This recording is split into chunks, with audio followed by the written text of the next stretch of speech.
Amadawa Hopa. Thank you for joining us. I am Aaliyah Chavez. We start today in Pennsylvania, where the U.S. Army says it will repatriate the remains of 11 children who died at the Carlisle Indian Boarding School. Marionette Pember starts our reporting.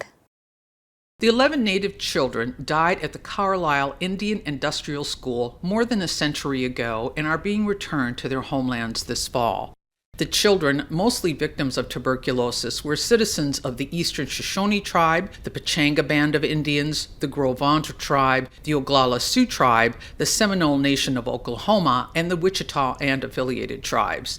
Such returns are emotional for tribal communities. I spoke with Theodore Isham of the Muskogee and Seminole Nations. His relative, Albert Miko, died in 1881 at age 17 and is buried in the Carlisle School Cemetery in Pennsylvania.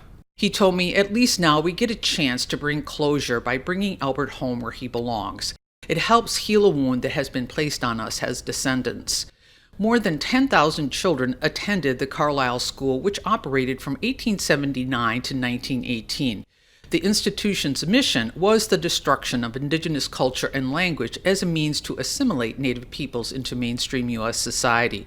About 200 children who died at the school in the late 19th and early 20th centuries are buried in its cemetery. Since 2017, the Office of Army Cemeteries has returned the remains of 32 children to their families and tribes. In addition to the 11 disinterments this fall, the Army is scheduled to return the remains of 18 children in 2025. The Army's procedures for returning the remains are subject to a federal lawsuit. The Winnebago tribe of Nebraska has asked the court to force the Army to allow tribes more say in the process. Marionette Pember, ICT News. In Oklahoma, a sexual assault trial for the prominent Yakama and Pawnee artist Walter Bunky Echohawk Jr. has been set for later this year. A child pornography charge against him has been dropped, but he still faces one felony charge of lewd behavior with a child under 16. A warrant was issued for his arrest in January 2022 when a girl accused him of inappropriate touching while tickling her. Echohawk Jr.'s attorney told ICT his client is innocent and that he has been, quote, put through the ringer by the media. He will stand trial on October 28th.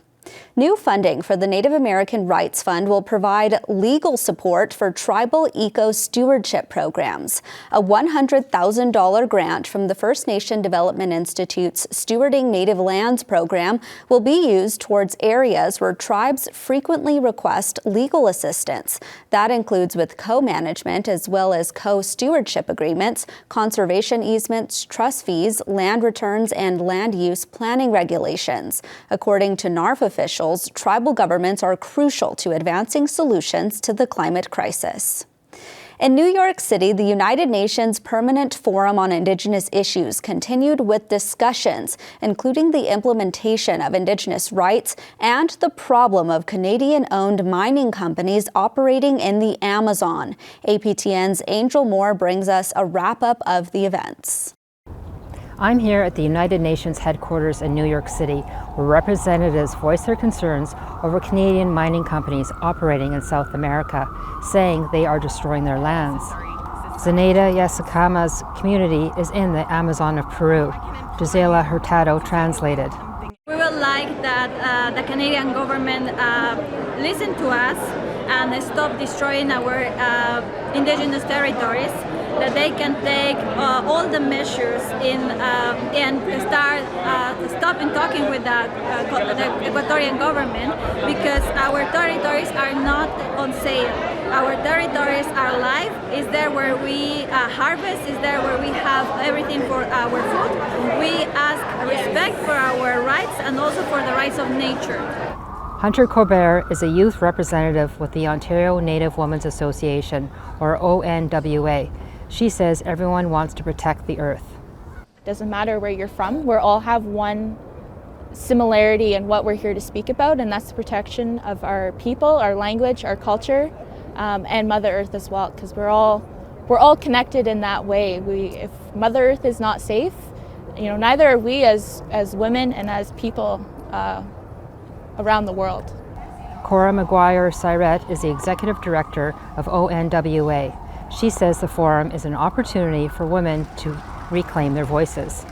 We're here mentoring and supporting youth and them speaking on their own behalf with their own voices and speaking to their own solutions, because the interventions we make this week is going to impact them and their future, because this is like their world and their leadership. One of the side events at the forum this week will be looking at Indigenous identity fraud. I'll have a report of that later this week. Angel Moore, APTN National News, New York City. We head now to South Dakota, where a new school will soon carry the name of a Lakota war hero.